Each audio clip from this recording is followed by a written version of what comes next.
These words of prophecy were spoken by a woman of the Cree Indian nation in the 19th century, a shamaness.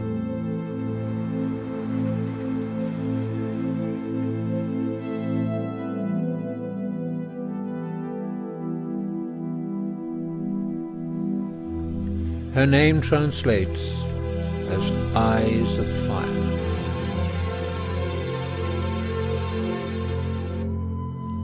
Her eyes of fire are still watching us now.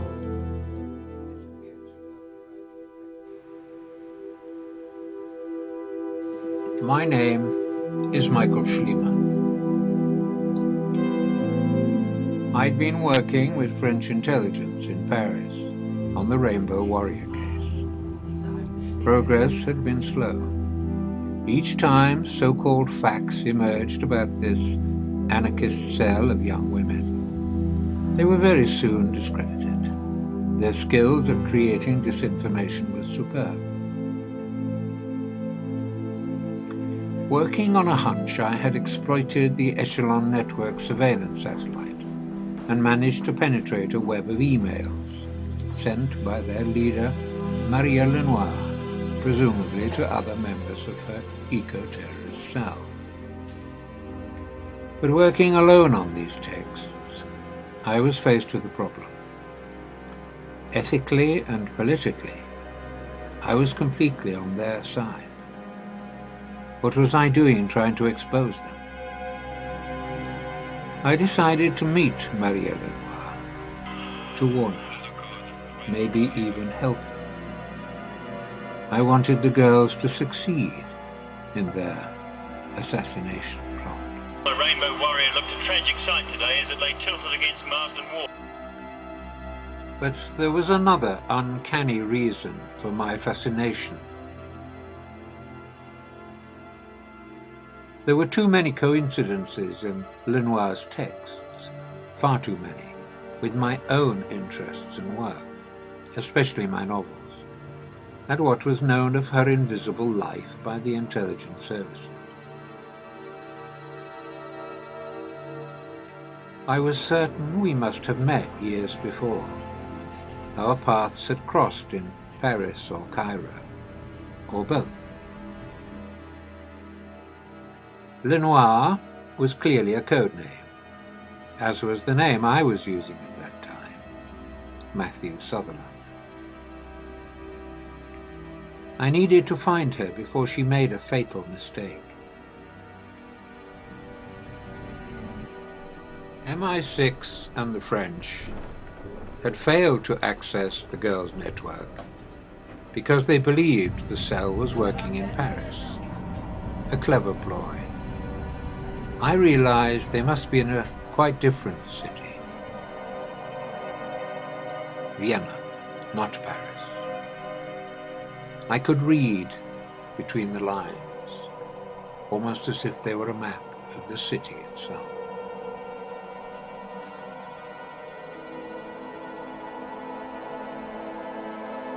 I gave notice to MI6 and to my Cambridge college, saying I was dying and was going to die in Cairo, and went secretly to Vienna in search of Maria Lenoir and the Rainbow Warrior Girls. The clutch of girls, according to the emails from Maria, were all called Maria. So I decided to use a long-lost fake identity of my own, Michael Schliemann.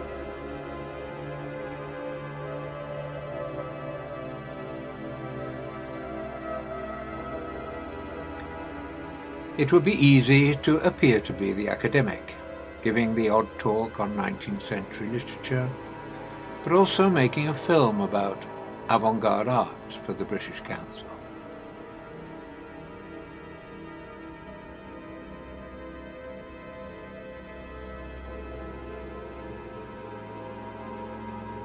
It was just before midnight. I was on the Ringstrasse tram, either number 1 or number 2.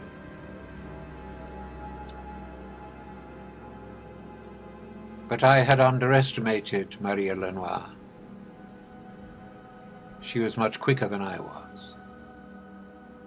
The next minute I could feel the blood draining away,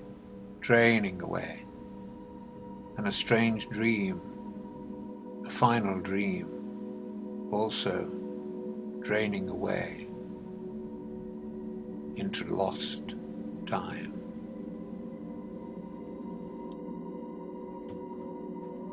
I saw the flash of light and that infinitesimal gap between,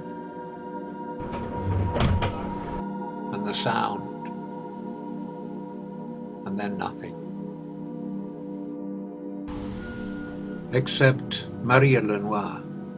Who was she? A dream or a film?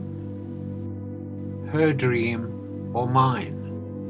Or a dream we had shared a long time ago?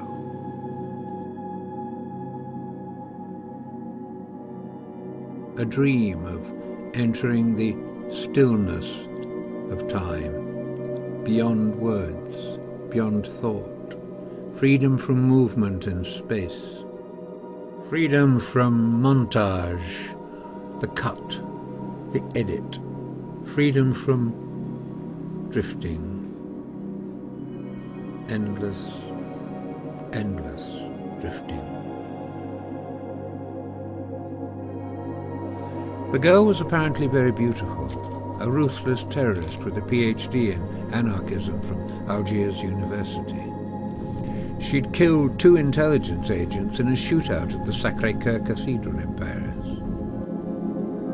Email intercepts by the French Echelon network suggested she was planning the assassination of a top French intelligence agent from the terrorist wing. Later I discovered he was a minister in the French government dealing with nuclear power.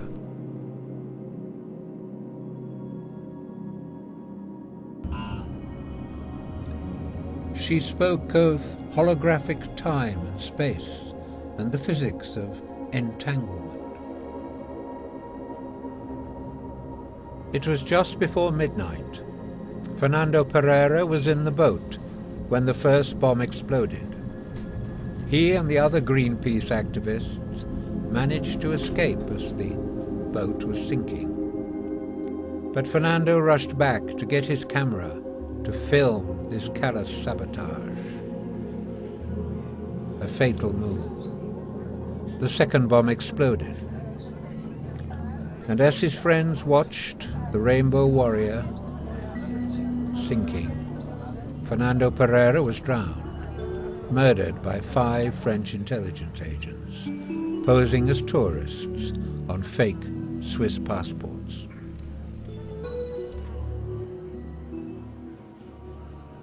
Dearest Maria, we must all be extra vigilant in these final dog days.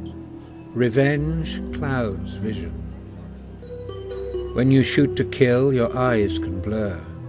You see 2 people at once, 2 transparent screens hovering over each other. You kill one, but you kill 2, like in a hologram. The Japanese say that if you're planning revenge, prepare 2 coffins. In their haiku poetry, the Japanese have what they call a pivot word. At the end of the line, it ends the line, but it has 2 meanings. It also starts the next line. 1 word, 2 meanings, 2 locations in time, each meaning interfering, entangled with the other. As indeed, as you said, like 2 lost lovers reading Plato. We will meet soon. E12 222X. My love, Maria.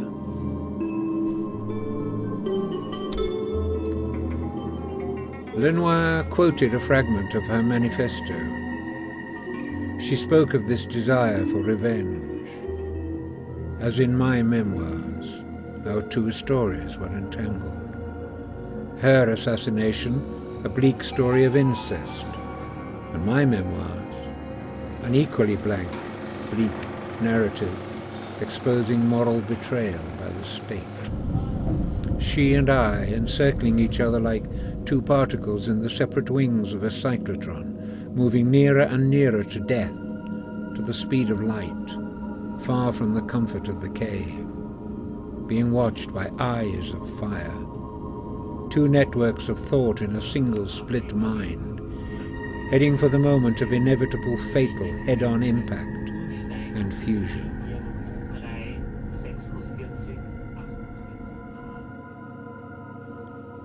No photographs of Maria Lenoir exist, except one, taken in the grounds of the Sacré-Cœur Cathedral in Paris late at night.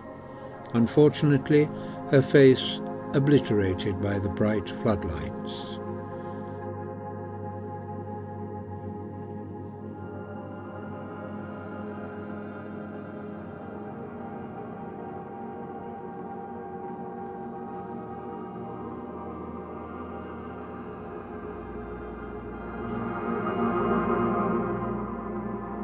But the girls were getting careless.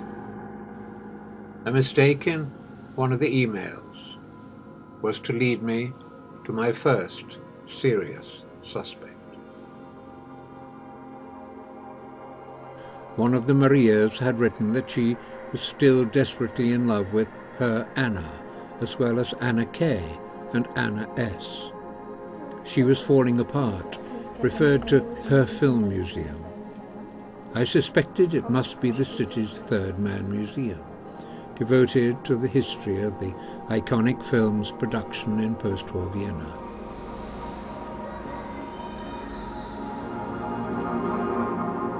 The cinema's dislocation of time and space, the freezing of history, and yet the transcendence of history.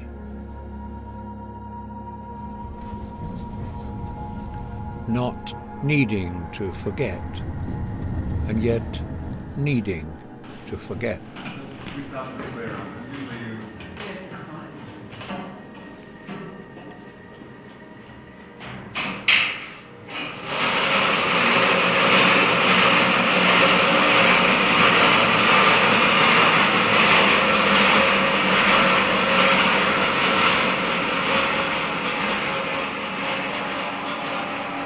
A university student was working there part-time, taking tours of visitors to see the present-day film locations.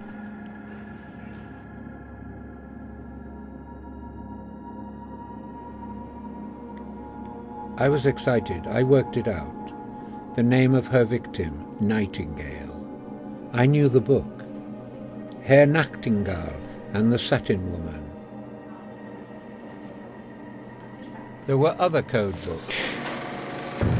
Nadja by André Breton, The Blind Owl by Sede Hediat, Nora And by Juna Barnes, A Night in Vienna by Holly Martins.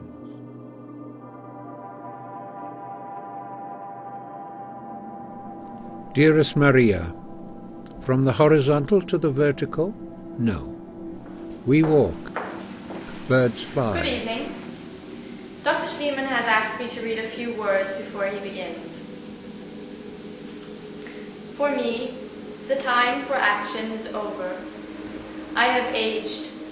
The time for a reflection begins.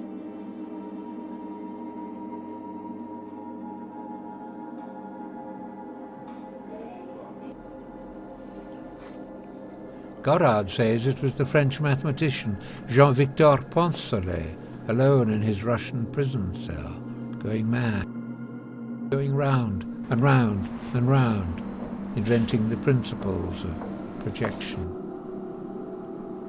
We too will create history, a spectacle never to be forgotten. Herr Nachtigall, blown to smithereens in the sacred forest. You are singing the nightingale? Wonderful. W31 435XX.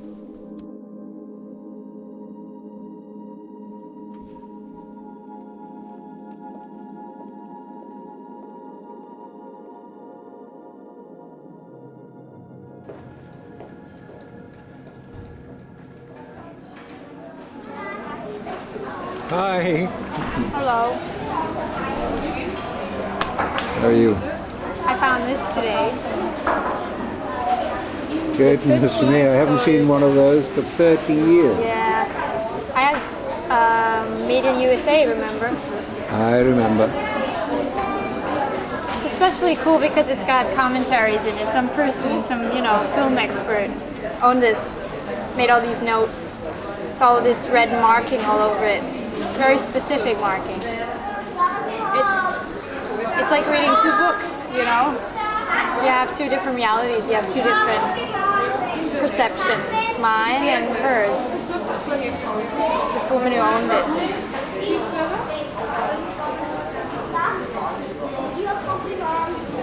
Would you like me to read some of the markings? How do you know it's her? Her name's in it. Maria Lenoir, 28 Boltzmannstraße. No, it's Marianne Renoir. Marianne Renoir. But you said it was Maria, not Maria. Marianne.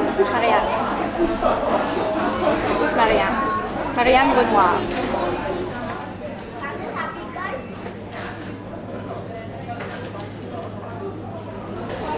First thing, for me, the time for action is over. I have aged. Time for reflection begins.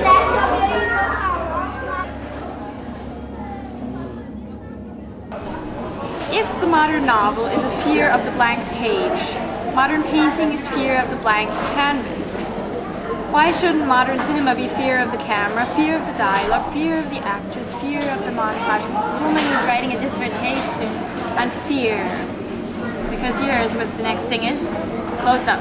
Newspaper placard. More terrorist attacks. 1960. Nothing's changed.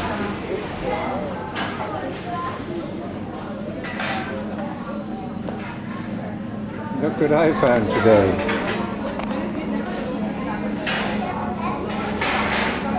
Is it the same picture? And that's the newspaper today. Jean-Luc Godard has said, "Film is like a personal diary, a notebook or monologue by someone who tries to justify himself before a camera that is almost an accuser, like one does before a lawyer or a psychiatrist."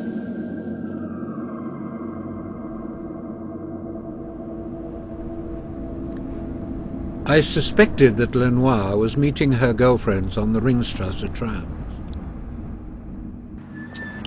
How did I know it was you? Just met a colleague of mine. We can't walk through the park, actually, it's locked. It's closed at this time of night. So I decided to make my mobile office there. Keep moving, never still, far from spying eyes. Tram 1 was the past for me. Tram 2, the future. Drifting, editing the montage of the shifting, immaterial world. Tram 1 memory. Tram 2 imagination. Two streetcars of unrequited desire following the same enslaved journey in opposite directions, incessantly encircling the Ringstrasse, in parallel but never meeting, as in a fraught virtual love affair. If the modern novel is a fear of the blank page, modern painting is fear of the blank canvas, why shouldn't modern cinema be fear of the camera, fear of the dialogue, fear of the actors, fear of the montage? Dear Maria, don't forget, the cinema is stories of sex and death. Schliemann has the answer. What kind of spy are you? What kind of spy do you think you are? Central Forward. What are you telling people? Can't catch your tongue? Come on out. Come out, wherever you are.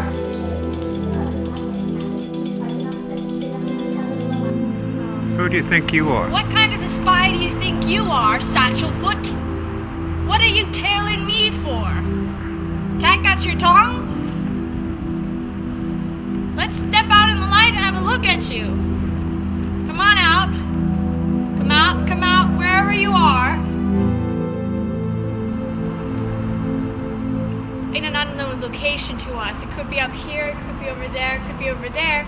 The fact is, a beam of light hits the doorway, illuminating this moon-like face, this kind of babyish, childlike ghost face of Orson Welles with that smirk. And for Holly Martins, of course, it's as if, you know, he has seen a ghost. It's an apparition. His best friend, who is dead, is standing in that doorway.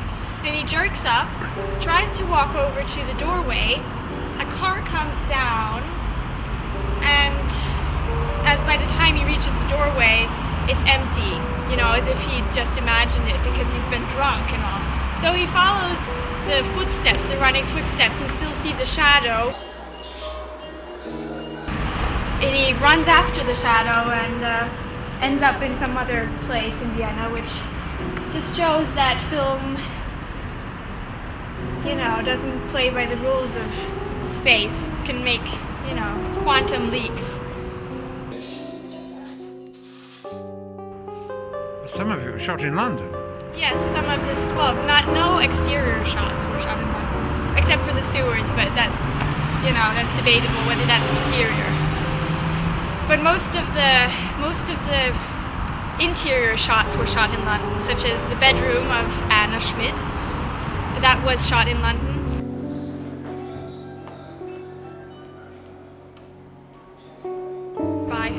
Near her house. It was shot in Vienna, but the insides of the house, her bedroom, there's a view of the city from her bedroom, which is all studio made, matte painting, you know.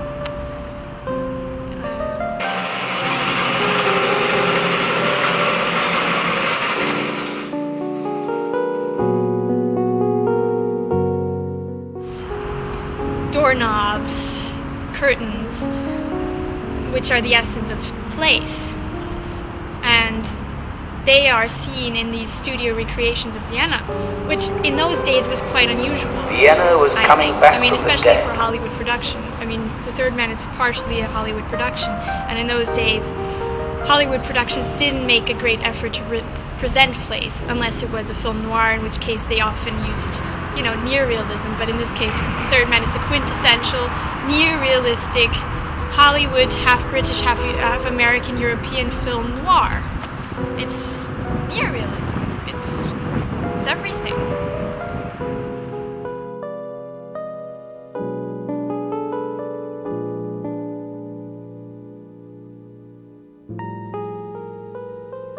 According to Goddard, these are some of the elements that are common to memory and to film. Crystal,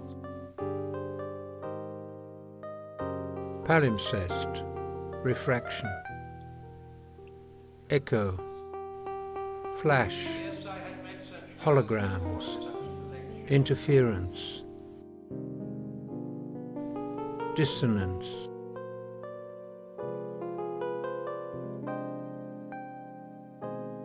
Thomas de Quincey, his memoirs. This whole narrative resembles, and was meant to resemble, a caduceus wreathed about with meandering ornaments, or the shaft of a tree's stem hung around and surrounded with some vagrant, parasitical plant.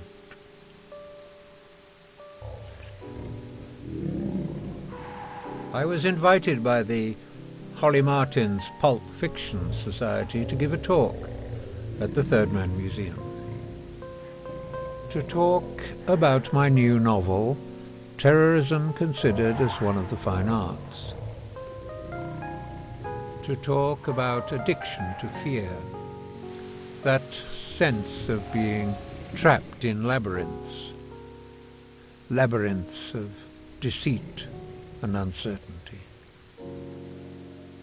De Quincey's endless search for his past, for the love in his past, for Anne, in the dark labyrinths of the city.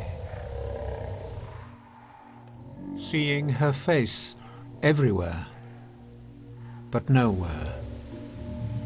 A mere image on a screen, inside his mind, inside his dream, his tortured, fearful dreams.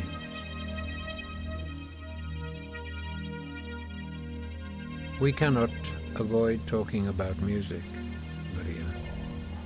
Your music, my music. For me, music is like memory. For you,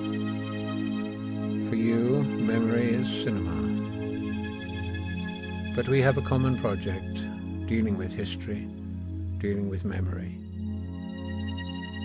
The murder of Fernando Pereira by the French government must not be forgotten. And we will create an image that will be unforgettable, that will go out on the internet, which will make it quite clear why we have killed who we will kill. Perhaps our music and our art is the creation of a mandala, a space, a sacred space in which we will understand each other and meditate upon what we are doing, knowing that at some point, one of us, sitting in a circle, one of us will walk out of that circle into the snow, into the solitude, into the necessity of action. No longer talking, no longer creating seductive images, creating an image perhaps of horror that people will fear to look at, but people will know that this time the cause of Fernando Pereira was just. I will come to your concert tomorrow, of course, but I will not speak to you, of course. My love, Maria.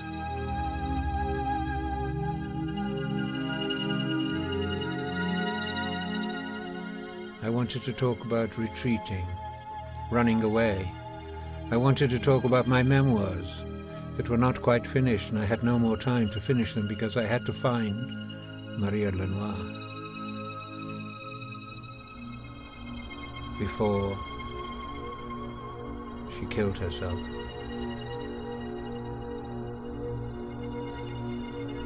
I didn't want to talk about history and memory. History and memory were no longer my agenda. My new project was a kind of hallucination, a dream that had to be realized.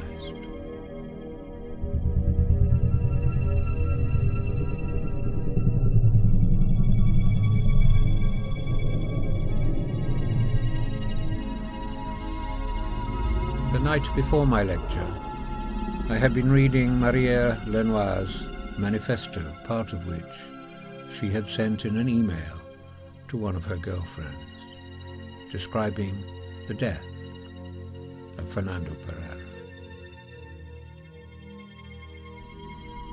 Dearest Maria, a few words from Thomas de Quincey. If merely to be present at a murder fastens on a man the character of an accomplice, if barely to be a spectator involves us in one common guilt with the perpetrator, it follows of necessity that in these murders of the amphitheatre, the hand which inflicts the fatal blow is not more deeply imbrued in blood than his who passively looks on. Neither can he be clear of blood who has countenanced its shedding, nor that man seem other than a participator in murder who gives his applause to the murderer and calls for prizes on his behalf.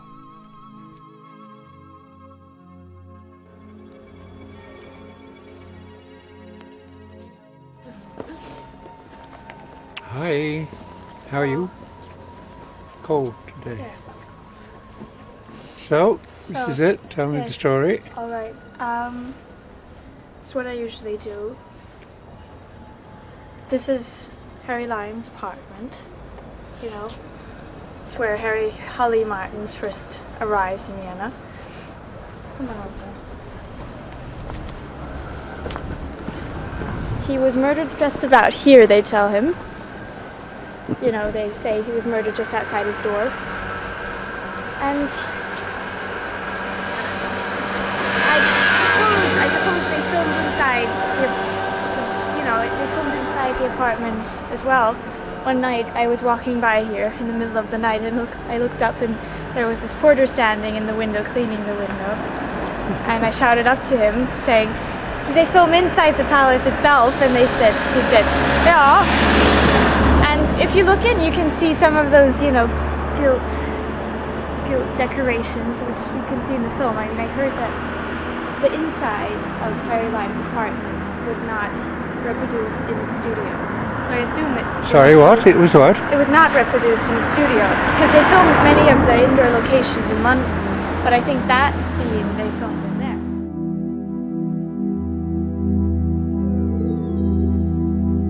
He walks in and his friend's been murdered. And this is exactly how it looked in the film. You even have the toes. For me it's exciting, but I know many people don't like it. Why? Oh, it's dark. And You mean Austrians don't like it? hardly any Austrians ever come to the museum, And it touches something, you don't want to talk about. The past? The war? The war.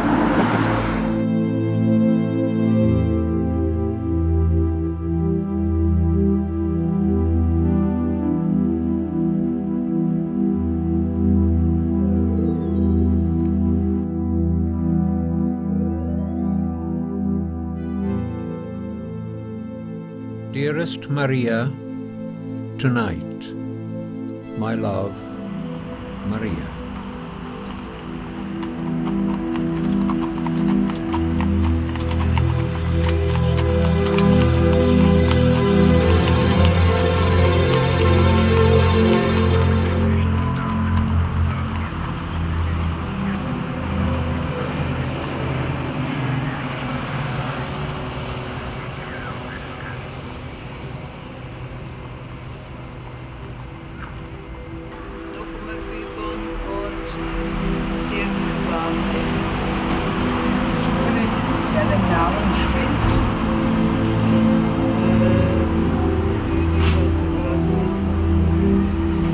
So what did Maria say?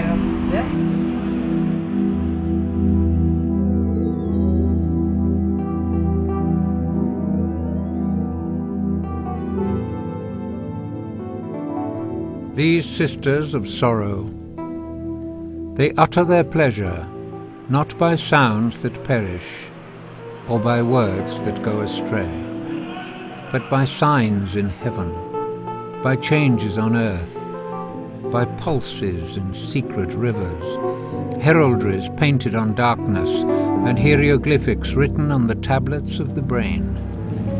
They wheeled in mazes, I spelled the steps. They telegraphed from afar, I read the signals. They conspired together. and on the mirrors of darkness my eye traced the plots. Theirs were the symbols, mine were the words.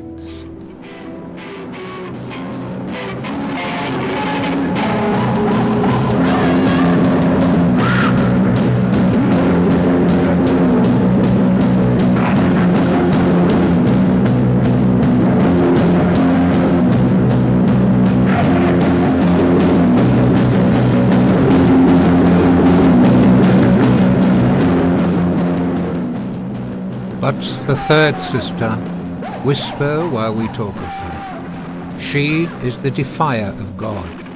She is the mother of lunacies and the suggestress of suicides. And her name is Our Lady of Darkness.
The final purpose of murder, considered as a fine art, is the same as that of tragedy in Aristotle's account: to cleanse the heart by means of pity and terror. Now terror there may be, but how can there be any pity for one type destroyed by another type? The world in general, gentlemen, are very bloody-minded, and all they want in a murder is a copious effusion of blood.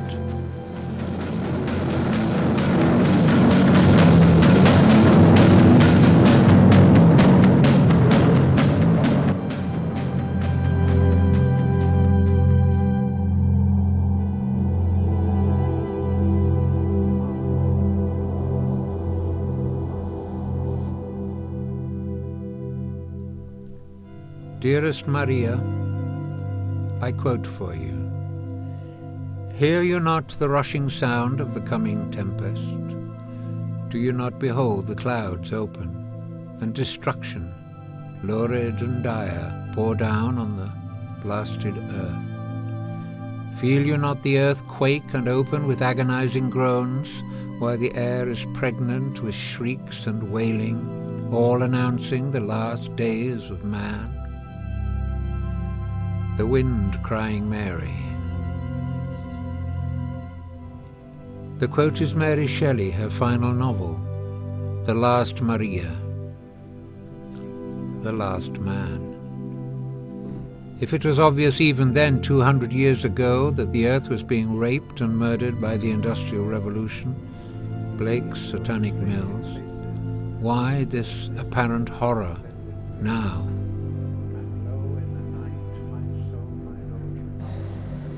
What will we grow from poisoned and dead soil? The earth's natural resources dying, like our bodies, so fast that they can never be restored, our poisoned bodies. Love, not greed. In despair, Maria.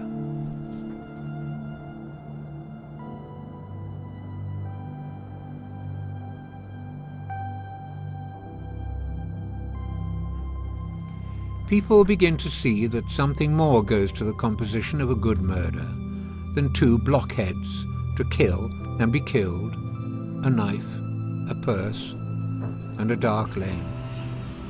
Design, gentlemen, lighting, light and shade, poetry, sentiment are now deemed indispensable to attempts of this nature.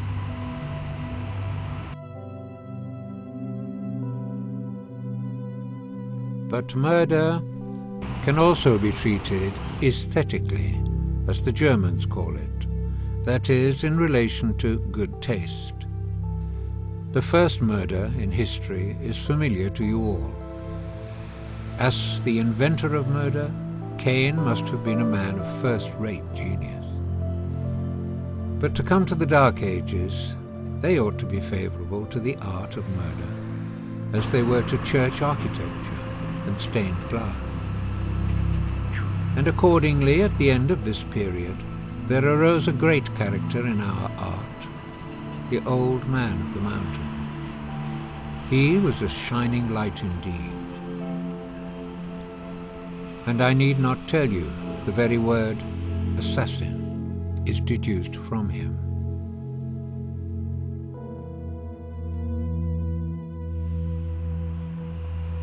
Dearest Maria, all revolution is an attempt to reverse history. Can it ever succeed fully? We must make history, you know that. I am already dead.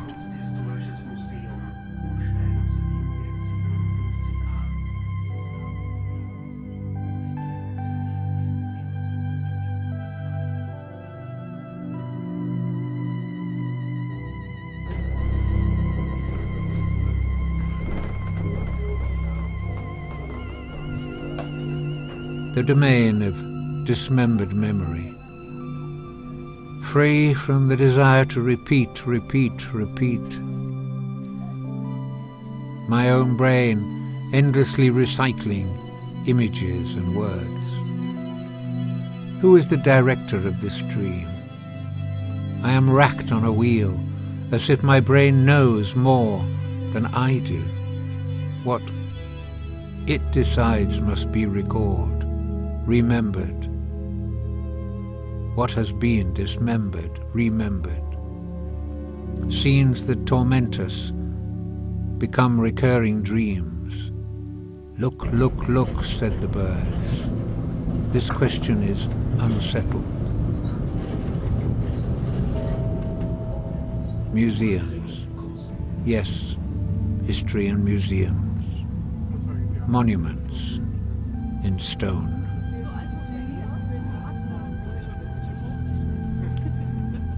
Dearest Maria, you must not now fall into despair. Time is running out for us. It is always darkest before the dawn. But of course I will come to your performance, but we must not be seen to speak. There are eyes everywhere. Music becomes you. Close your eyes if you do not want to see them watching you. That the artist must always exploit the public gaze, otherwise his art is sterile, barren, not sacred. It must be sacrificial. Art must transform others, not merely the artist. A self-loss, suicide fused with murder, like Sassoon's suicide in the trenches. It must be a cry for help. I despise the public gaze of today, corrupted by the media. Terrorism and art must fuse. Each must feed off the other. Writing, poetry, making music, making films. Images on screens are barely valuable now, except as the first stage of initiation.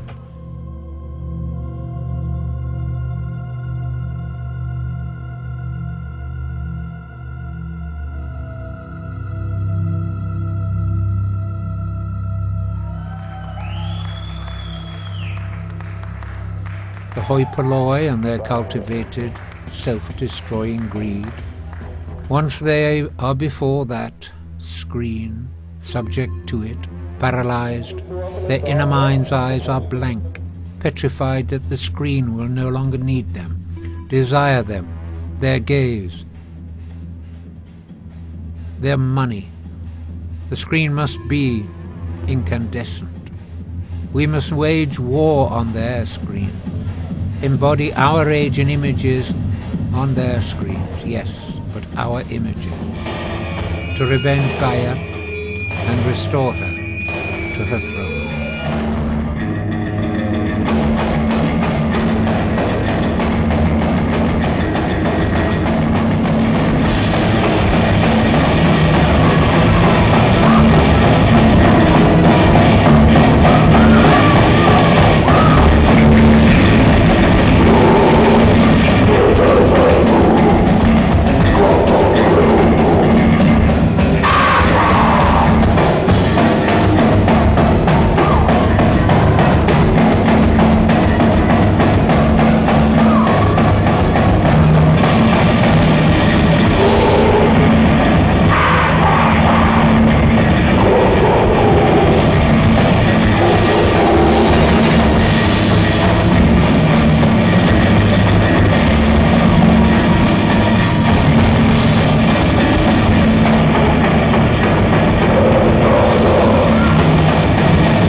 Maria,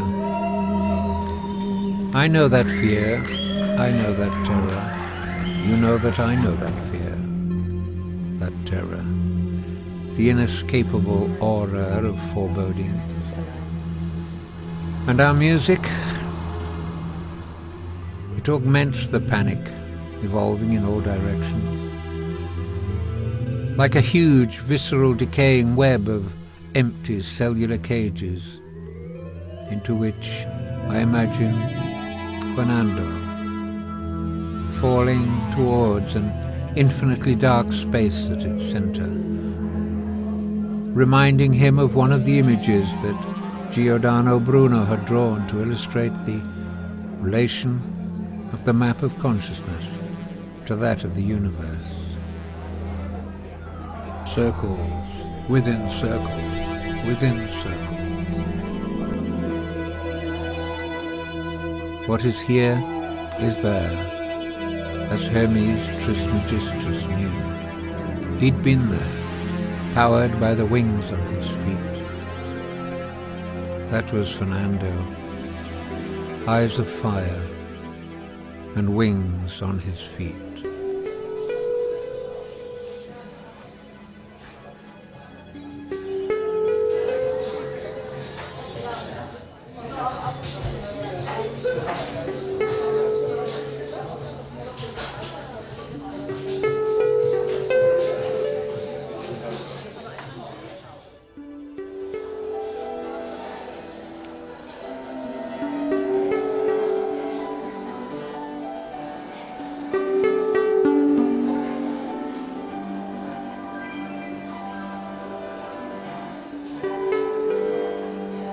I was starting to make the necessary connections between the various girls.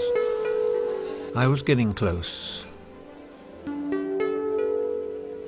Close to the center of the web, to Maria Lenoir, to discover which of the girls was Maria Lenoir.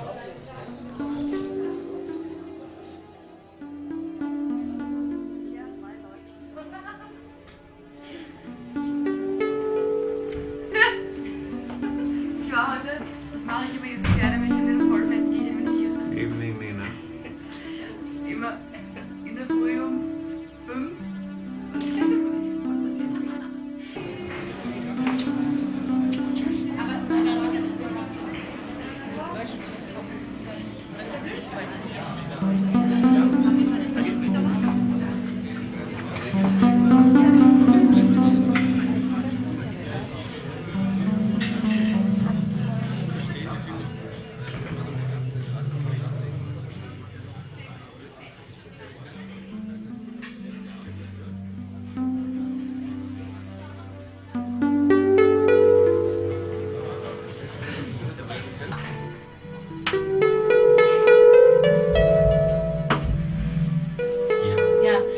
is a festival, and we are playing 3 times in different places. We always play twice for each place, and it's a festival about documentaries on stage, which is very interesting, I think. A very interesting idea.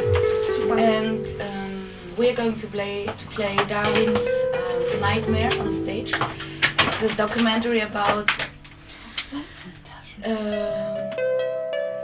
documentary film about a fish which was introduced into a lake in Tanzania in Africa, and this fact that this fish was placed into this lake destroyed the whole ecosystem. Yeah, there. So the people, there's on one hand the people have to work because they built many factories there, and so the people have a lot of work because the fish is transported to Europe, but on the other hand they don't have to eat, so it's a kind of globalization effect, which on one hand it's good, on the other hand it's very bad. It destroyed everything. Everything that was natural there.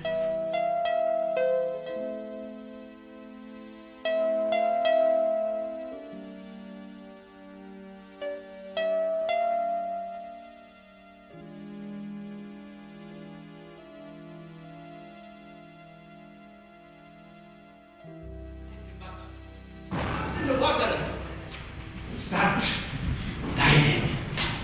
And when you ask him what he's doing there in the water, then he will answer you what he's doing there. It is to follow the fish. Squeeze the fish. Squeeze the fish until the fish go into the net. Ah! Yeah. And some place here there's. Yeah. Yeah.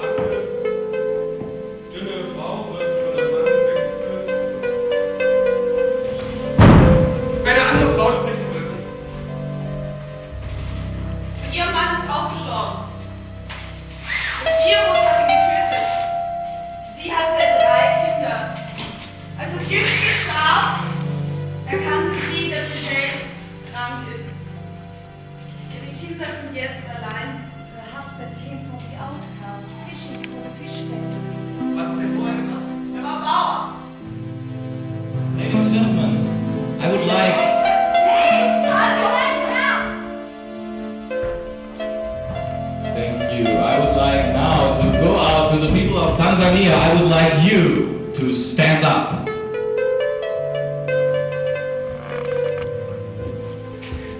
To wave. Thank you. Thank you very much.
It was just before midnight when the first bomb exploded. Most of the Rainbow Warriors' crew escaped. But Fernando decided to go back into the boat to rescue his camera, to take photographs of this monstrous act of destruction, of state terrorism by the French government. When the second bomb exploded, Fernando was still inside the boat, holding his camera. The water flooded into the boat, and as the boat sank, Fernando, dreaming of becoming a bird, died.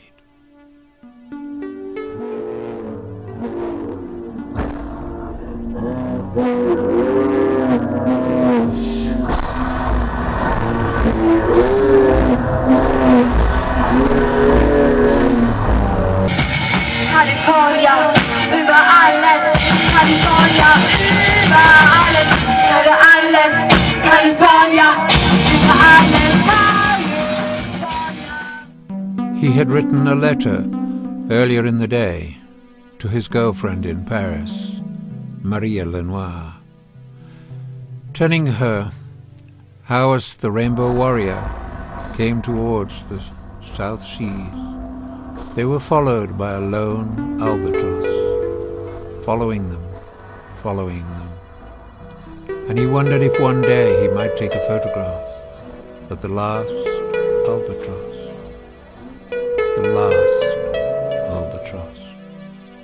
flying over a boat.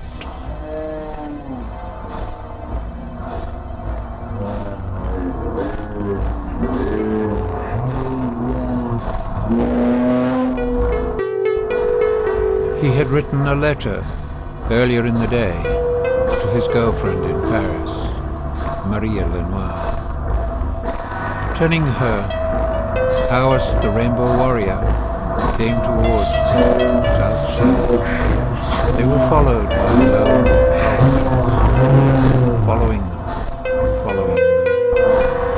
And he wondered if one day he might take a photograph of the last albatross,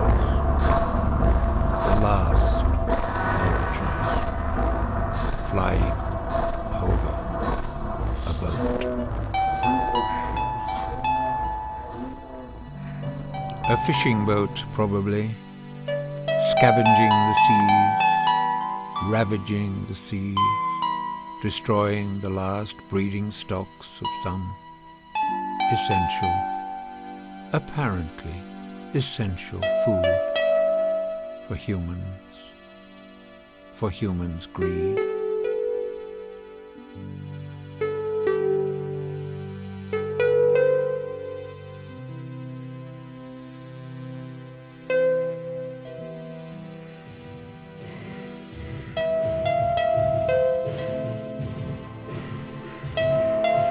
A short time after the Rainbow Warrior boat was sunk and Fernando Pereira was murdered, 5 French intelligence agents were arrested. Eventually they were prosecuted for the outrage and given 10 years imprisonment, which they failed to serve. Sometime later, the French government's nuclear test in the South Pacific was successfully performed. A magnificent spectacle and embodiment of power and fear. The Rainbow Warrior boat lying dead in the water. The French exploding their necessary nuclear device over an island depopulated. In the sky, a wheel of light, eyes of fire.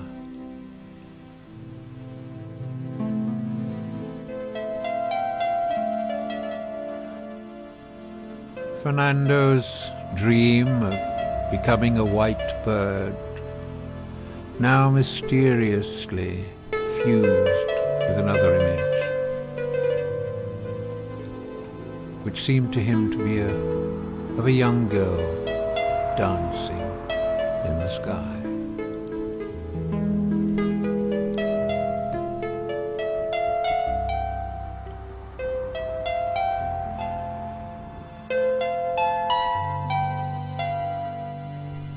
Whose name was Nature's Child.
Michael Schliemann was running out of time. The time had come for him to leave. The following day he would go to Cairo to meet Marilyn to conclude his affairs. After that, he would go to the snow country, to the mountains in North Japan. And there, alone, under the light of the aurora borealis, he would complete his unreliable memoirs, which he might call the dissonant memoirs of a disinformation agent. And then he would disappear.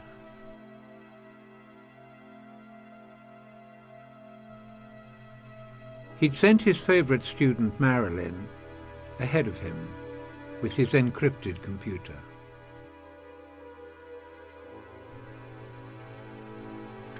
But his ex-controller at MI6, Maxa, had persuaded him to accept a final assignment. A problem with French intelligence. Schliemann accepted the project because he'd read some of the secret files slipped to him by Maxa. He'd read Lenoir's manifesto and knew it made complete sense. He decided he'd like to meet her. There were too many coincidences in her story and his own. Good evening, Miss Lenoir. Thank you for coming to see us again. Miss Bishop. If he could warn Lenoir, it would be an ideal revenge for him against MI6. many of whom he considered as more fanatical than the terrorists they were trying to expose. He was anyway seriously ill, 3 months to live at best. Before he died, he was determined to expose details of secret assassinations he had been involved in.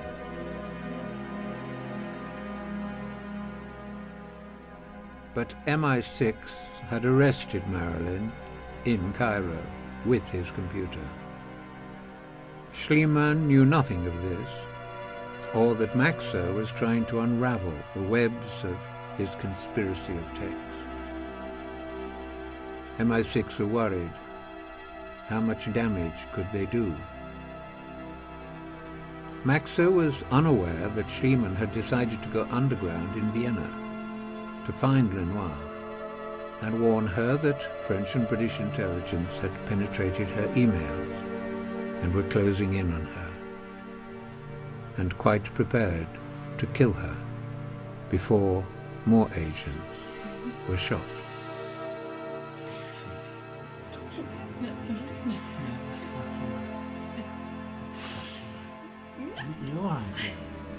The French had been secretly tailing Schliemann, filmed by their local agent Hermann Vogelstein and his accomplice, a girl marksman who would execute the murder.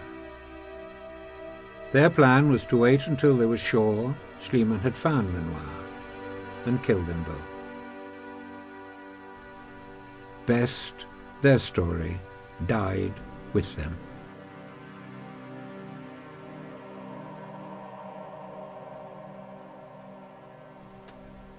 Lenoir's exposure in Paris of their disinformation tactics, working in hand with the media and wealthy corrupt politicians to terrorize the people, had caused them much bitterness. Operation Mount Olive, they called it. Crucify Schliemann when they found him, and Lenoir together at the first opportunity.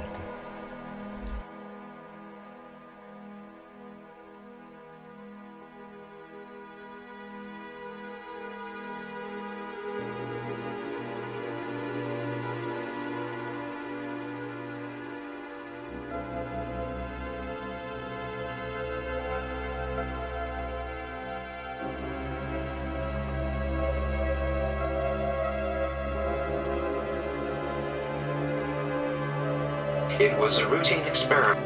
Monsanto-modified wheat, planted in Mexico for testing, that can only grow with its AIGG insecticide.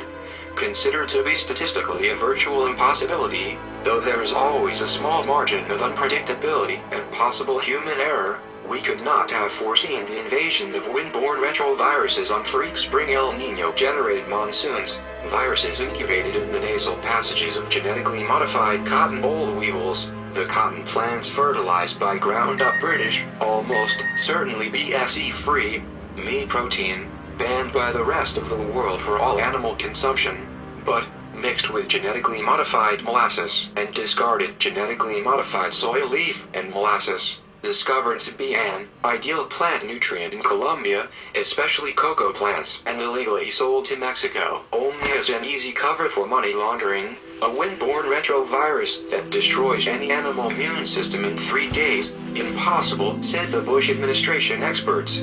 It defies reason.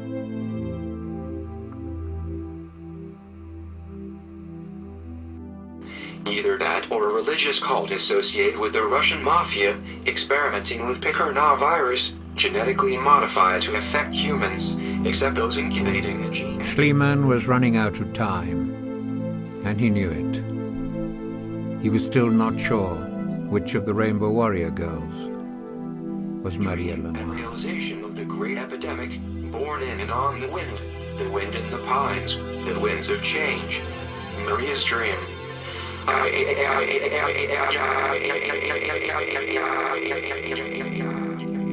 It was just before midnight. Michael Schliemann was on the Ringstrasse tram, number 2. He had a strange premonition. this was to be his final trip, round and round, round and round, the Ringstrasse. Schliemann took his camera with him at all times. There had been a number of occasions when he was pretty sure that he was being filmed by a young girl, and so he filmed her back.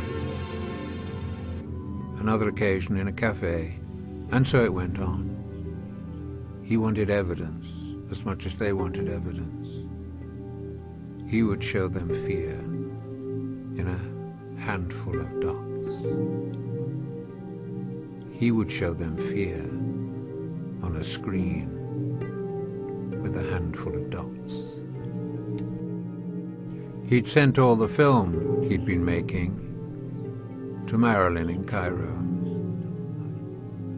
He wasn't sure why, but she said she perhaps would make a film out of it. He knew that he was near the end of his journey. There were times when he felt that the body of the tram was his own body, speaking to him, welcome to the machine. Speaking to him, welcome to the machine. Speaking to him, welcome to the machine.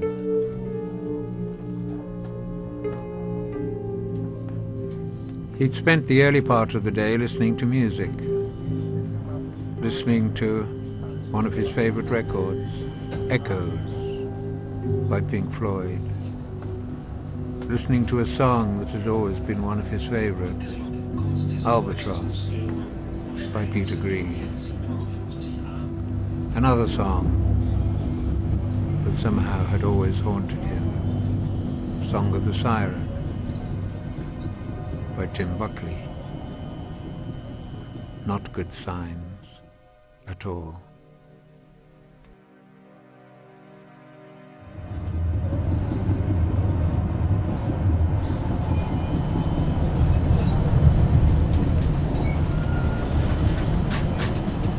But Michael Schliemann was running out of time. He knew that if he couldn't decide which of the girls, which of the Rainbow Warriors was Maria Lenoir herself, he would not be able to prevent her, to stop her from attempting the assassination of Nightingale.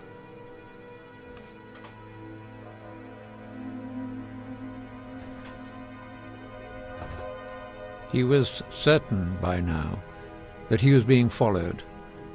There had been too many coincidences.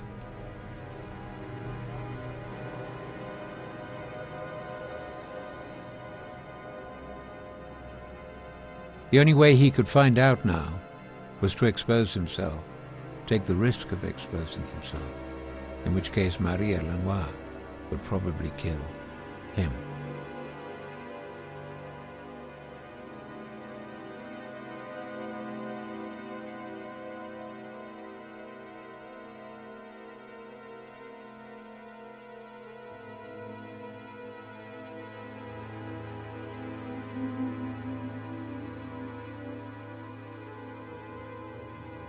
The girl on the tram may have shot Schliemann.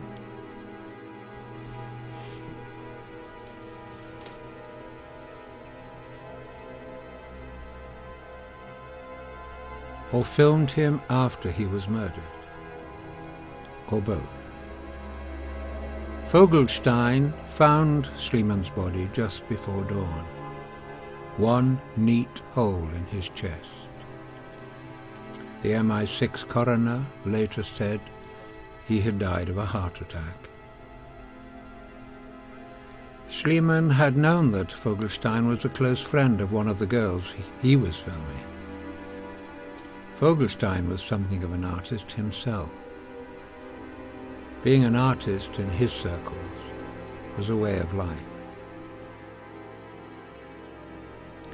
Schliemann had gone to Vienna to finish his memoirs, get them posted on the internet, and finish his latest pulp spy novel, a night in Vienna.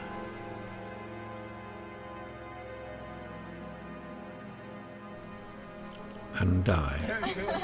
So he put some music and said do something. I was painted like 2 hours from an old man. He was kind of physicist and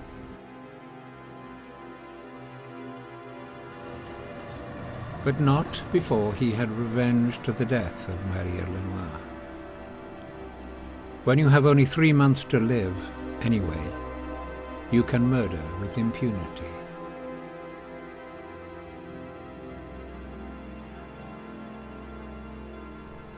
Maria's mother was Nora Flood. She had been an anarchist in Paris in 1968.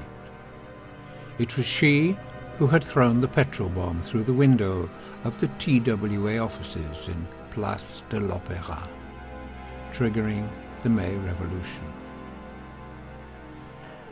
She'd had an exhibition of photographs of the splintered windows. A fatal mistake. She was forced to flee. She fled to Cairo, where she became active in an eco-anarchist group. Maria's father was probably Hermann Nachtigall, French intelligence agent sent to find her. But it may have been Michael Schliemann. Later, it was Nachtigall who arranged for Nora to disappear. So much was known by Michael. Not much use to Michael now that the blood was erasing his mind and memory.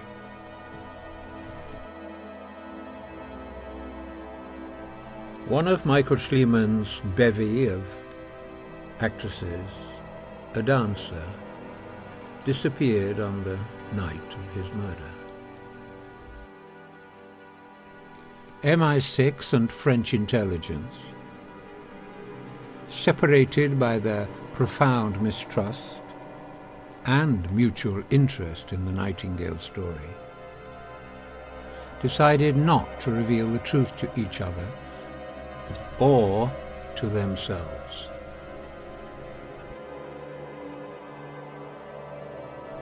Images of snow and a white bird.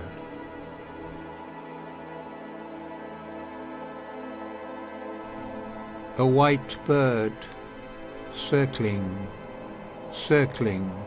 above him over a silent blue sea.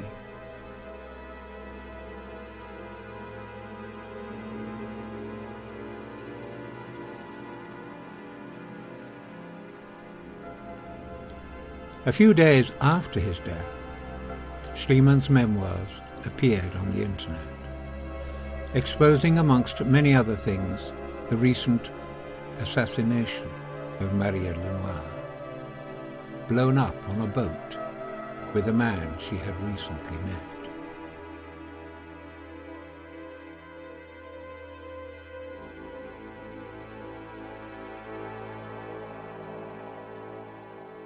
But the Rainbow Warrior Girls had a plan to murder Nightingale. Blown up at a musical event, probably in Vienna.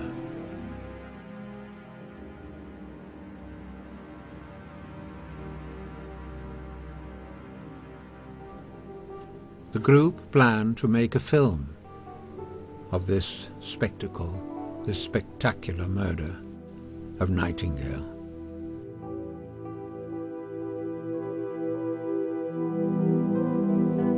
But there was other news. The agent sent to Cairo arrested Schliemann's student Marilyn, and she was sent back to London. Data suggested she might be a Russian agent working for their anti-terrorist wing. Both girls had the same name. This Marilyn was clearly studying illegally in the United Kingdom. She had very good references, it seemed, from Michael Schliemann. But they had decided that this girl was Maria Lenoir. They raided her rooms in Cambridge and found an unfinished novel she was writing called The Memoirs of Maria Lenoir. They also found a copy of a novel by Nora Flood called Nora and, heavily underlined in red ink. She had a CD of songs, punk rock songs, sung by Who Killed Bambi.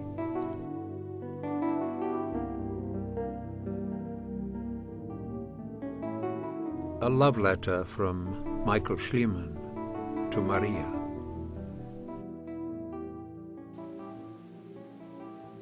Who is Matthew Sutherland? Is he not related to Yoko Shima, your friend? Well, you seem to know everything. Why are you asking me? Why? What makes you think it's everything? Everything about what? About the murder of the two agents, as you're saying. You know, I always try to respect authority. It's part of my split nature. As I respect and love intelligent authors who use words to imagine other worlds, not rape this one as you seem to be hell-bent on doing. Especially the authors of some serious pulp fiction novels that study the point at which innocent people become criminals, quite despite themselves, victims of the state. And this love of mine of these books, it's a second nature to me. I don't suppose you would ever comprehend what the word nature means, would you? Do you know that my nickname is Nature's Child? Have you heard of that? Given to me by the old Nick, perhaps?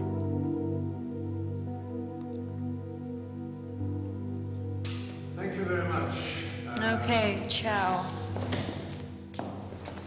We'll be in touch.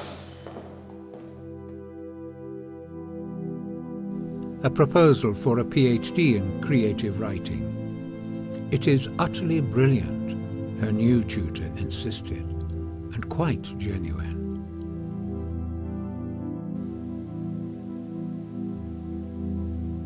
Where on earth would you find such a ridiculous plot? You're worse than frustrated novelists, you're just ludicrous. Meanwhile, in Vienna, Vogelstein had arrested one of the girls, an opera singer, and found a laptop computer there, obviously belonging to Michael Schliemann. With a little persuasion, they found the code word. In London, Maxa had the laptop that had come from Cairo with Marilyn. She soon realized that they were almost identical, but only almost identical. That all the texts were just slightly different. And she soon realized that the meaning, the only way to decode Schliemann's obviously corrupted texts was to realize all the subtle differences between the one and the other. This observation was later to earn her an MBE. One laptop was numbered number 2. The other laptop was numbered number 1. When she finally went to the website hidden on the net, she found that that too was a different variation.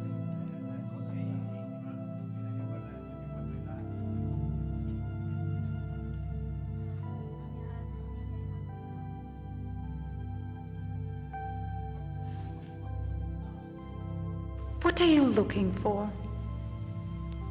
Are you looking for continuity or a narrative in me? Just because I had an affair with my tutor? I got drunk, that's all. I don't recollect anything at all. Is this the way to run the interrogation service? To interrogate a poor student just because she happens to be working on a thesis on the origins of anarchism and Trotsky and Fanon? Are you mad? Or just frustrated novelists?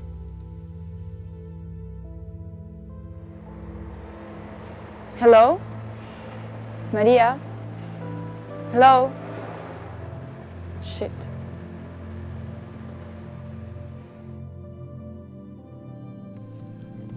On the laptops were two texts, a chapter from a novel called Nora And, set in Paris during May 1968 and during the Revolution, and the other in Cairo.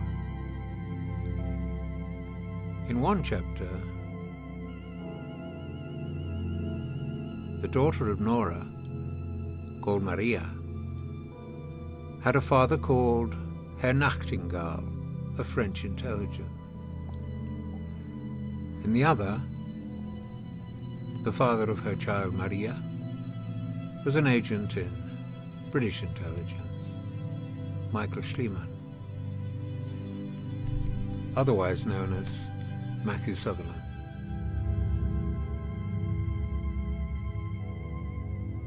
In Maria Lenoir's memoirs, it was made perfectly clear that Herr Nachtingale, head of French intelligence in Cairo, later became the director of a number of projects for French intelligence in Paris.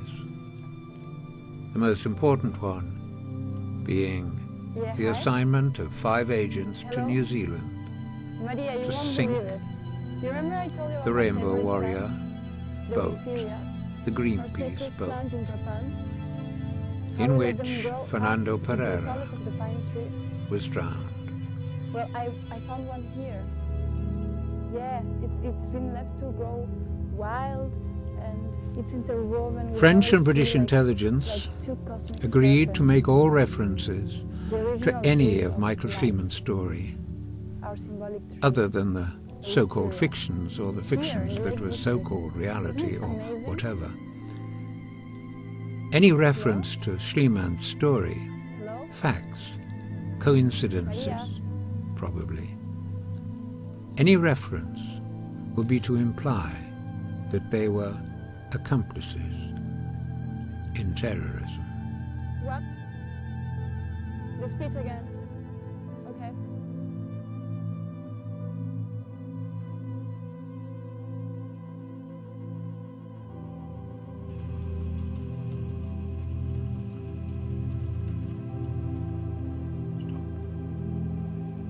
Close-up, newspaper placard, more terrorist attacks.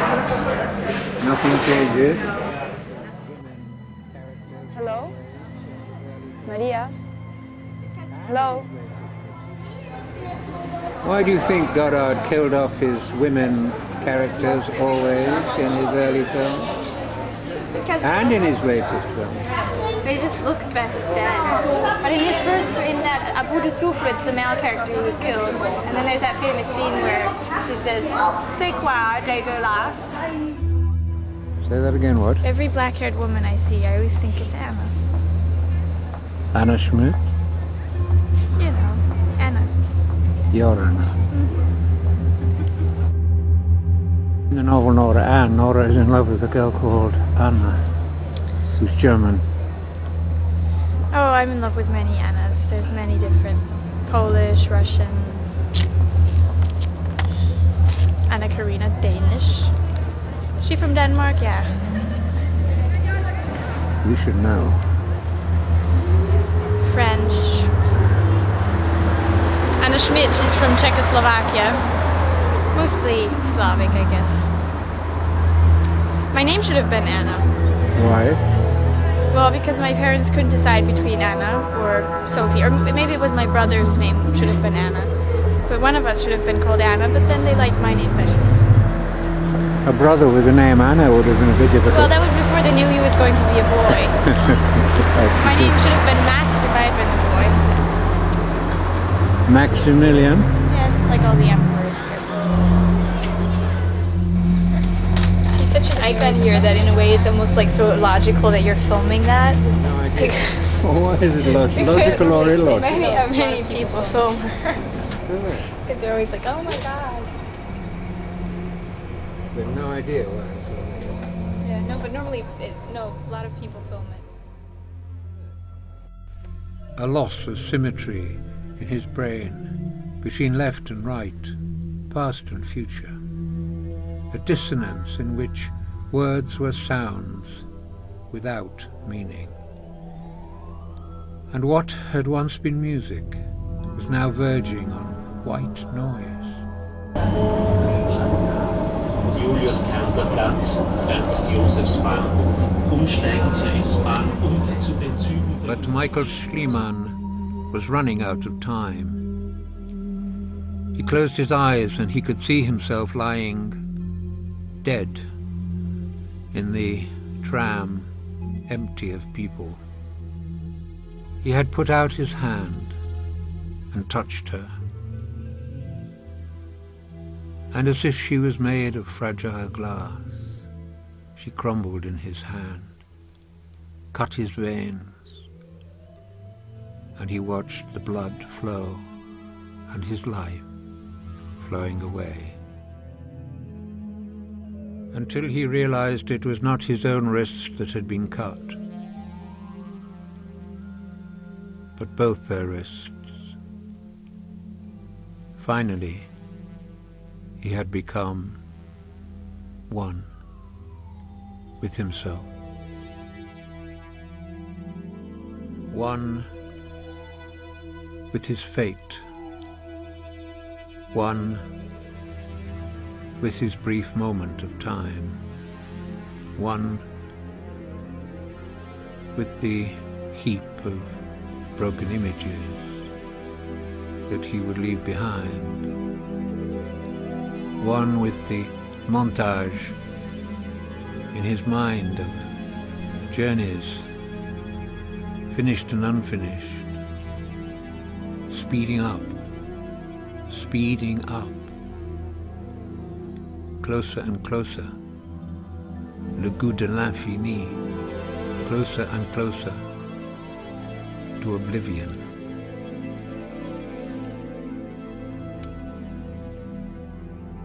And then he remembered the last text he'd been writing, his last novel, The Girl on the Train, which he'd set in the snow country in Japan. Someone else was reading it to him, almost as if he had written it, not so much for others, but for himself. It was in his own way a book of the dead.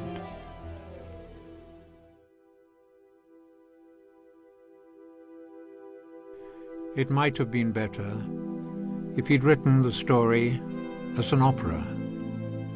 He'd no idea dying was so difficult. Delay, postponement, self-delusion. The opera as a cathedral, celebrating the death of others, ideally in each other's arms. Such a subtle form of emotional and psychological terrorism.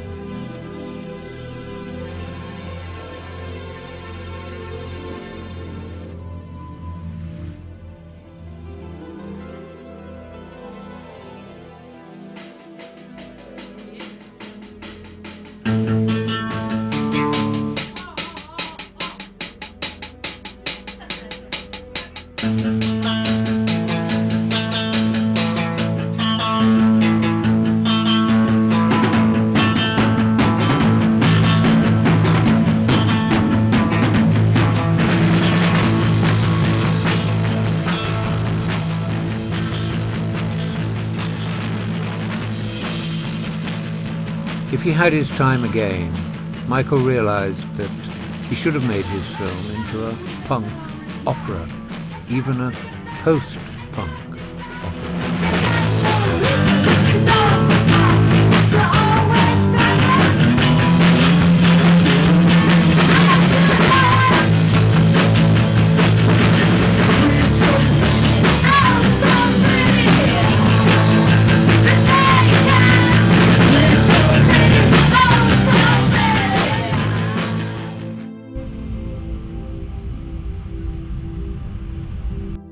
Based on Hermann Hesse's Steppenwolf,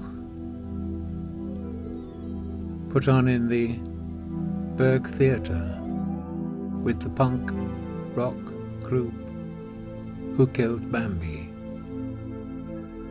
He could see it in his mind, in his mind's eye.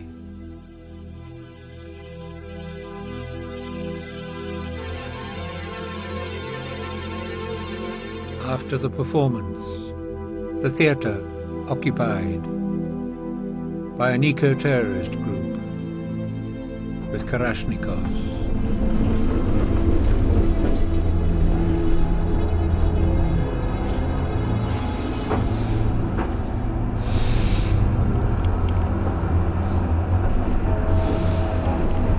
Burgring, Kunsthistorisches Museum, umsteigen zur Linie 57a. A short time after Michael had died, he seemed to be still thinking. He could hear the wind also. He was remembering that the day before he had been filming with Maya at the museum. She'd been talking about opera.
And this same progeny of evils comes from our debate, from our dissension. We are their parents and original. Okay, the last 3 lines. Go back 2 more. And the mazed world by their increase now knows not which is which. Excellent. If you can do that again. Yes, Hasni. And the mazed world by their increase now knows not which is which.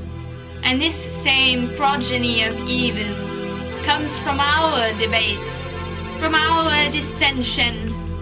We are their parents and original. But Michael couldn't understand. The film he was watching in his mind was going backwards. Or part of it was going backwards. Half of it. As if half his mind, half his brain was looking forward. Half his brain was looking back. And he was falling into the split between the two. And the words of Maria telling him about entanglement of 2 events which appear to be split in time and space, holographic time and space, can become unified in a moment of death, perhaps. sometime soon, he would perhaps understand what Maria meant in her writings about her suicide.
Deadly virus.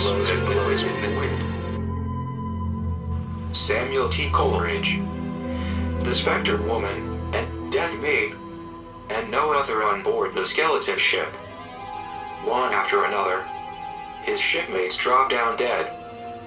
But life and death begins her work on the ancient mariner. By the light of the moon he beholdeth God's creatures of the great calm. Beyond the shadow of the ship, I watched the water snakes. They moved in tracks of shining white, and whom they reared, the elfish light fell off in hoary flakes. Within the shadow of the ship, I watched their rich attire, blue, glossy green, and velvet black. They coiled and swam, and every track was a flash of golden fire. Their beauty and their happiness, he blesseth them in his heart. O happy living things, no tongue their beauty might declare. A spring of love gushed from my heart, and I blessed them unaware. The spell begins to break, the self-same moment I could pray, and from my neck so free, the albatross fell off and sank, lightly into the sea. Albatross, Sausanweser, Horsanweser, Last Homs Tequibage, Prina des Albatross, Exile sur le solo milieu d'excuse, Says Ales de Jean Lepeshin the Martyr. The poet shares the fate as this prince of the clouds, who rejoices in the tempest, mocking the archer below. Baudelaire, Diminuer, 3. Rare albatrosses killed in Falklands Fire. By Brian Unwin. Hundreds of rare albatrosses and penguins have been killed on the Falkland Islands in a fire accidentally started by British troops, it was claimed last night. The blaze raged for 5 days, destroying 90% of the two-stack grassland.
What's the modern one?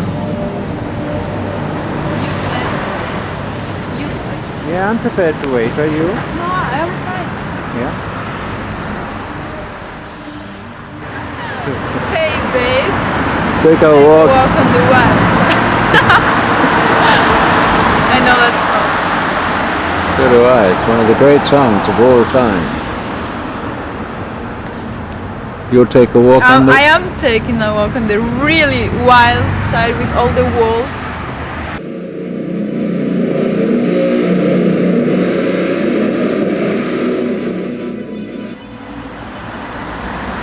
But at least nobody will be able to call me a coward. At least I say, when you dare me, I go, you know? You're not ashamed. Not hiding in the skirts of mommy. You saw one? Like, yeah, white, Where? like a Bauhaus construction. Yeah. And in the inside, a woman, like in a... Well, how where do you call did you this? sit? You imagined it? or No, you- I saw it. Like this, a woman. Swing. Yeah, so with huge angels What, wings. for Christmas? Yeah, doing this Where? show in front of a Platz where there's a Henry Moore sculpture. You had just gotten the Rilke, you know, the angels. What, you just started reading it, huh? No, I read it yesterday, but just the first three elegies, because I was trying to memorize. So.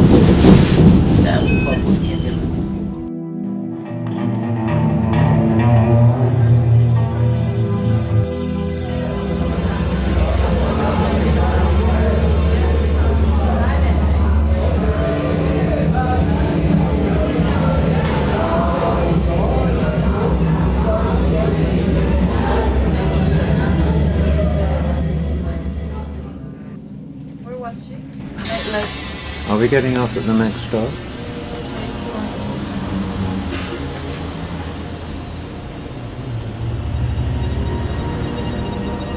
Are we going in the right direction? Yeah. So we go the whole way on this one? We go here and then we switch the next station.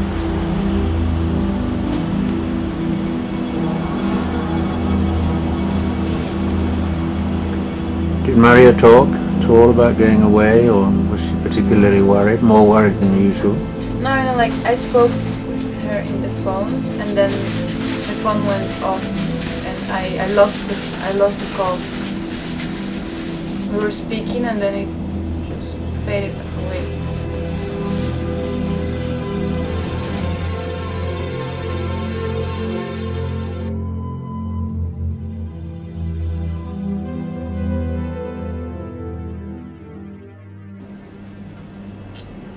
Recite the beginning of the elegy in German, what you know.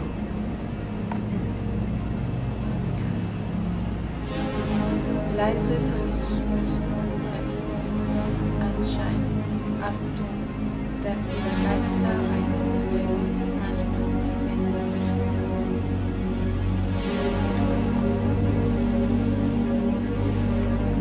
Engel, sagt musst du ob sie gern. Jeder Engel ist schön. Wenn ihr ansieht euch, wisset euch. Fettene Erzengel jetzt, der Gefährliche, hinter den Sternen eines Himmels Herbe, Kopf aufschlagen.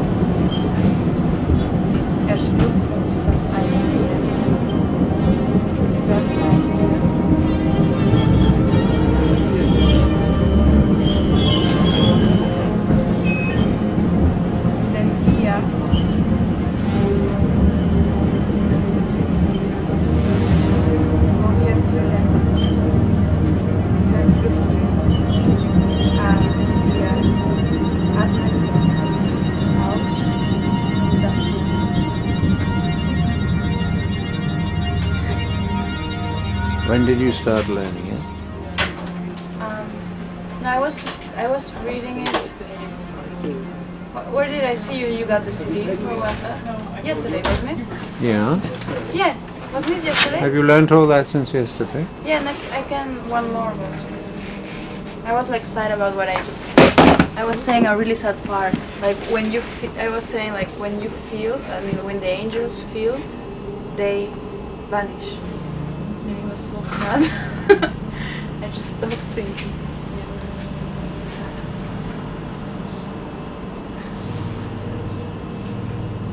Did you get a message this morning about one of the chapters? Yeah. What Don't was you, it? don't you know it? No. What was it? Chapter 7, Blue Umbrellas. All right.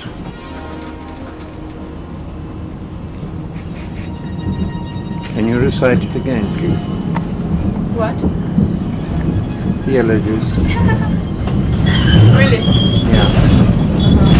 But we have to get off, no? Or you want to keep going? No, we can get up when you say. I mean, if you want. How close are we? We can. No, we can get off anytime. We can switch maybe. Well, just do it, and I want to do one more stop, and you would carry on with the rilke. The elegies. Yeah. Okay. Leises Licht des Unrechts ab der Geister reine Bewegung, manchmal ein wenig gehindert. Engel, sagt man, wussten oft nicht, ob sie unter Lebendigen oder tot. Jeder Engel ist schrecklich.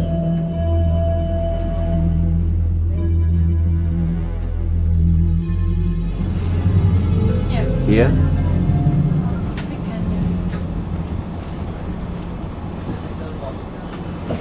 And then we have to do a little walk.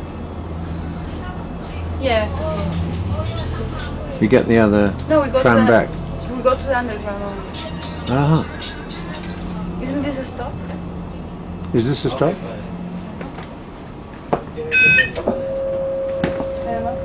I don't think it was. Don't forget my camera.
Where are you? I've been looking for you everywhere. You seem to have faded away. Why don't you call me? Why don't you write to me?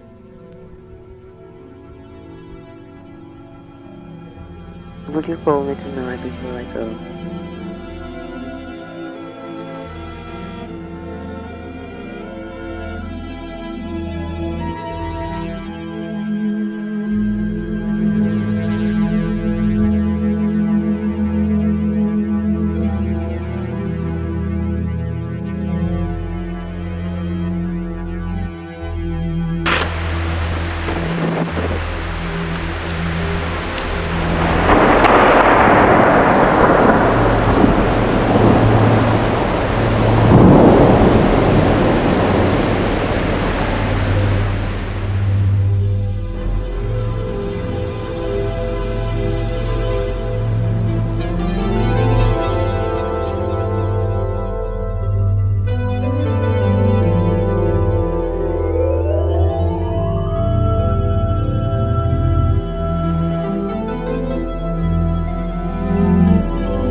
I have some things for you from Maria.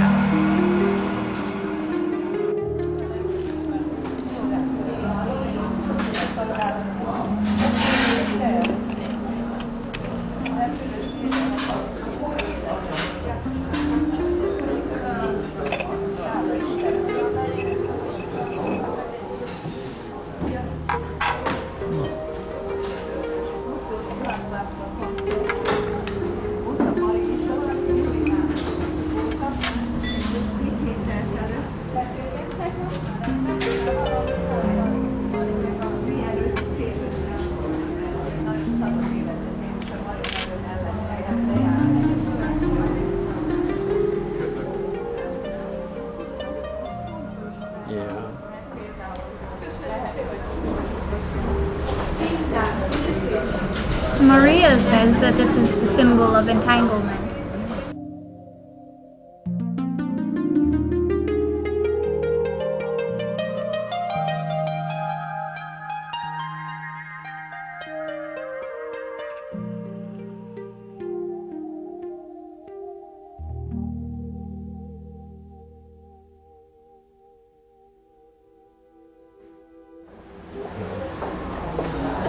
That's what she's working on at the moment, isn't it?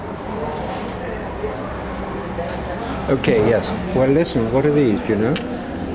No, she just gave them to me to show you. No, I know, right, okay, yeah.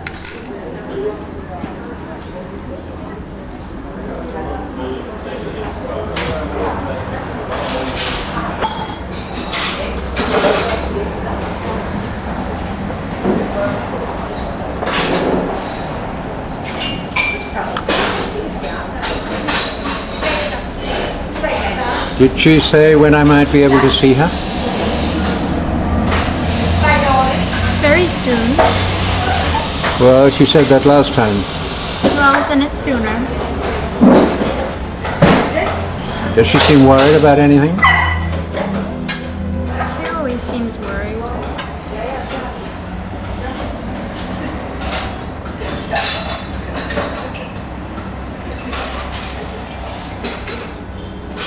How's the singing? It's good. You had a lesson today. It's improved a lot.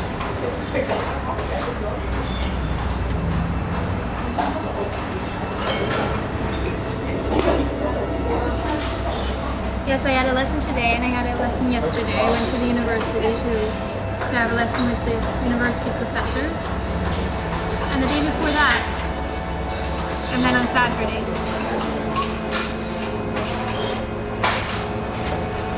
How's the essays going in one way or another? What? How are the essays going one way or another? Well, I finished Romy Schneider, and I finished Mozart and the Women, and I'm writing Tolstoy, and I'm writing about the fallen women in Tolstoy. You know, Natasha and Anna Karenina, and how differently they fell from grace. You know, because Natasha, she stands up again, but Anna sort of ends up under that train, you know? Yeah. Don't I know? The steam. Very beautiful shot. But didn't you do something on Alida Valley? Oh no, that's private. That's something I'm always working on. I went to Trieste for the weekend because that's where she's from. Well, she's from Pula actually, but it's in Istria. So I went to all those places thinking about her. Thinking what? What? Thinking what? Just whether she'd been there, you know. It's always what I think. Whether she's walked here, stood here.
Can I give you a message? Can I write something and give it to you, to give to Maria?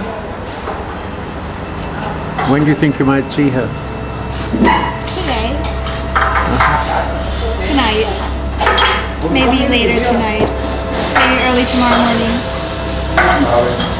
Maybe tomorrow afternoon. But I think before then. Are we talking about normal time here or entanglement? I don't know much about entanglement. What do you think it's about?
Follow the tram. Just follow the tram as much as you can.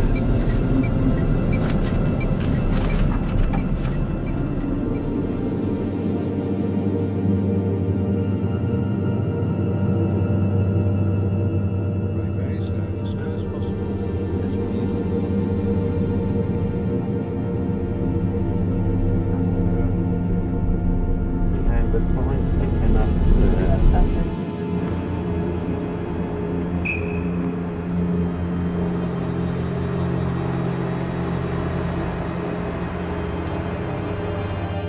Les actions de Greenpeace s'inscrivent dans la ligne des stratégies révolutionnaires. J'ai vu Greenpeace après comme un des fers de lance, un des moyens de cette opposition soviétique d'abord.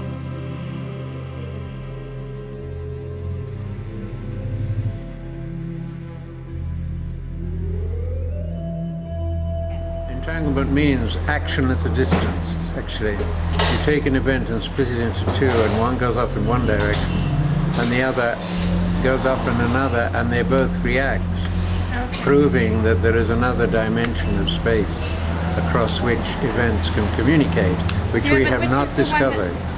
Which is the one that the consciousness stays to? I mean, it's not possible to be in several dimensions at the same time. Well, if you believe in telepathy absolutely as a scientific principle, being able to communicate with someone, then in a sense you believe in an entanglement. Yes, but I mean entanglement with yourself. If many if many events go off in many different ways, how much does it help you to be in contact with something that could have been or is in a different dimension?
In 20 years, there won't be any more glaciers. What's that?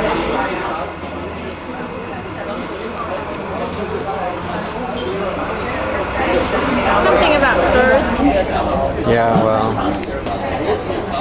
Yeah. Ah, that's why she's given it to me, yeah. What's it saying? Well, it says there are no more missing links. No more missing links. No more missing links.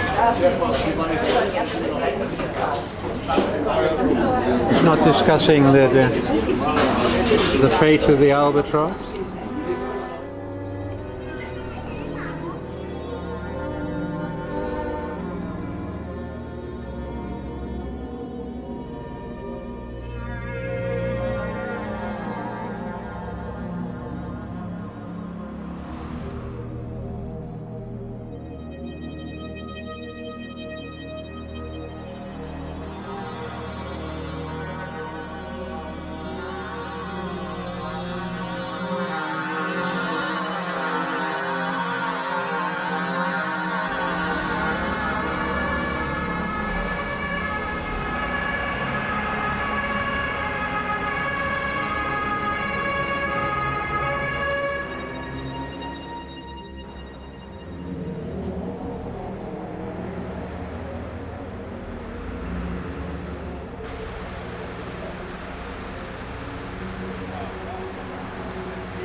What do you think about Maria? Does she have similar ideas? Do you talk about it?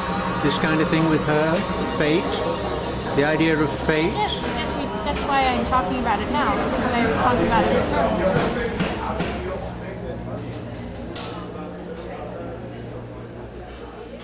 What about death?